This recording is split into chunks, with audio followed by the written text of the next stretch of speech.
40 ans d'ancienneté et par ici la sortie. France 3 a confirmé la semaine dernière, c'était sur Europe 1, que l'émission 30 millions d'amis allait s'arrêter en juin. Fini Mabrouk, Mabrouka et les autres. Mais les téléspectateurs sont en train de se mobiliser. C'est pour ça qu'on a voulu en parler ce midi dans Europe Midi. Plus de 130 000 téléspectateurs ont déjà signé les pétitions qui circulent, Jean-Michel. Bonjour Réa Hutin. Bonjour Monsieur Apathy. Vous êtes présidente de la fondation 30 millions d'amis et productrice de l'émission 30 millions d'amis. Elle va s'arrêter ou pas l'émission ? J'espère que non, parce que devant cette formidable mobilisation du public, c'est vrai que ça fait chaud au cœur. Et effectivement, il faut aussi, moi, avec ma voix, je ne vais pas survivre. Peut-être l'émission va survivre, je suis désolée. Vous êtes surprise par cette mobilisation ?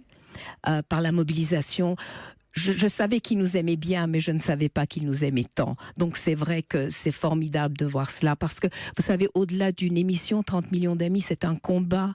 C'est une émission qui est prolongée par la fondation 30 millions d'amis. Donc dès qu'on montre ces maltraitances en sensibilisant les gens à travers cette émission, dès le lendemain, on peut agir avec la fondation. On est reconnu d'utilité publique, on va sur le terrain et on fait ce qu'il faut pour sauver les animaux. Donc c'est la spécificité de 30 millions d'amis. Et puis aussi cette fabuleuse communauté, 530 000 soutiens fans sur Facebook, sur Twitter, et le premier site animalier de France. Donc en effet, on s'adresse quand même à des jeunes, donc on a beau nous traiter de vieux, on a vraiment cette communauté avec nous. Dana Astier était l'invitée de Jean-Marc Morandini vendredi. Elle a parlé de 30 millions d'amis en des termes peu sympathiques. On écoute Dana Astier, directrice des programmes de France 3. Je lui ai écrit pour lui dire qu'on a arrêté 30 millions d'amis en juin. Une émission qui a 40 ans, c'est bon, non ? Non, pourquoi pas ? Bah écoutez, moi je pense que c'est bon. L'animalier... On juge pas une émission à sa durée. Non, mais à sa capacité de se renouveler.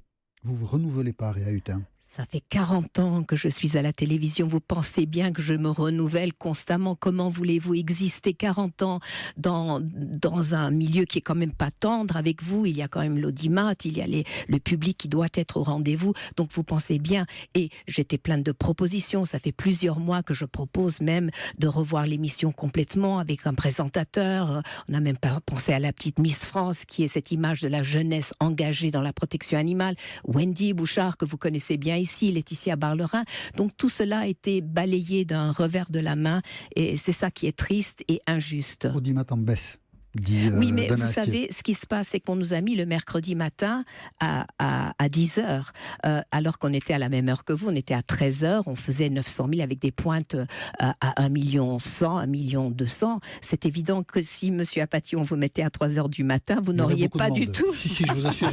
Il y aurait quand même beaucoup de monde, mais il vaut mieux pas essayer. Enfin, bon, est-ce qu'une autre chaîne vous fait des propositions ?